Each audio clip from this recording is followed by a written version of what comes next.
Hi everyone, Sue Cigaris here again. The theme for this week's conversation is around accountability and commitment.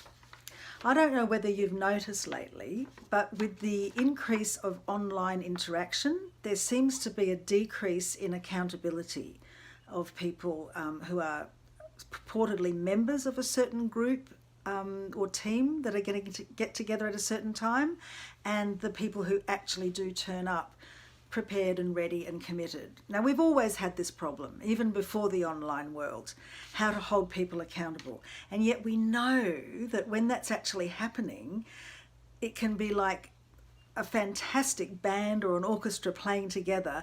We've all got each other's backs. We're anticipating the next thing. We're warning people in case there's a change. We're celebrating our successes, and we're all in together. And it just feels great.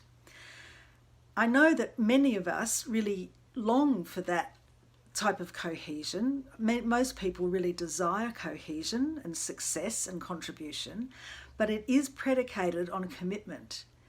And what we're noticing at the moment is there seems to be this increasing vagueness about the level of commitment that is really happening.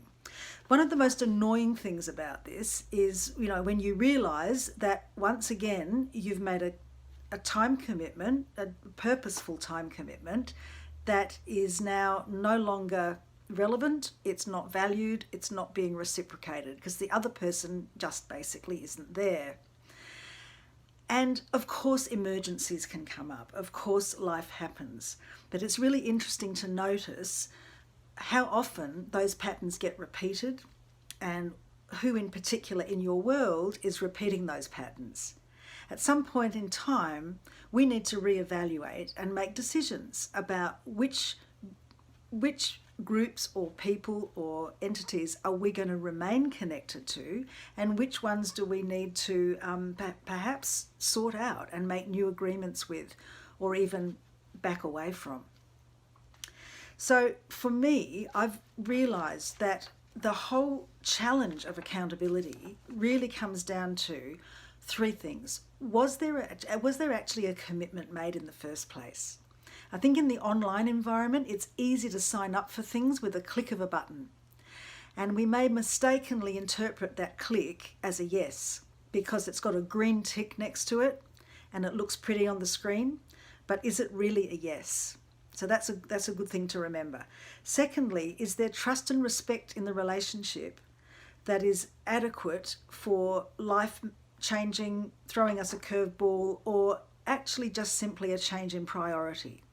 Is it okay for you to pick up the phone to the person you're supposed to be meeting the next day and say, you know what, I've actually got a better offer for that time slot, and I hope you don't mind, but I'm going to want to swap you out for someone else? Is it okay to be that direct? Or do you need to make up a little story? And how do you feel when you make up that story? Do you feel in integrity or not? How much trust and respect do you have in that relationship? And thirdly, did you have a choice about what you committed to at all? Or were you given a set of expectations, outcomes, or activities that you were then told that you were going to be held accountable for?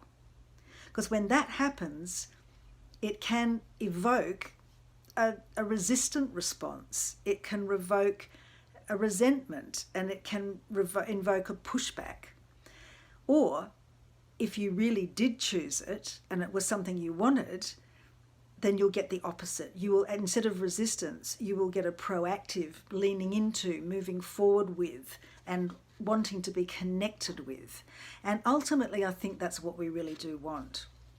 So if we approach our accountabilities, whether we're giving or receiving, whether we're saying yes to a group or an individual, let's be more aware of the choices we're making. Is there a genuine agreement here?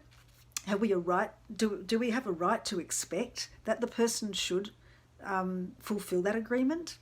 Or are we just paying attention to a green tick on a screen that makes us think that, oh yes, they're going to show up? Is there trust and respect in the relationship? And do we have a choice? That's all I have for you today. Food for thought. See you next time.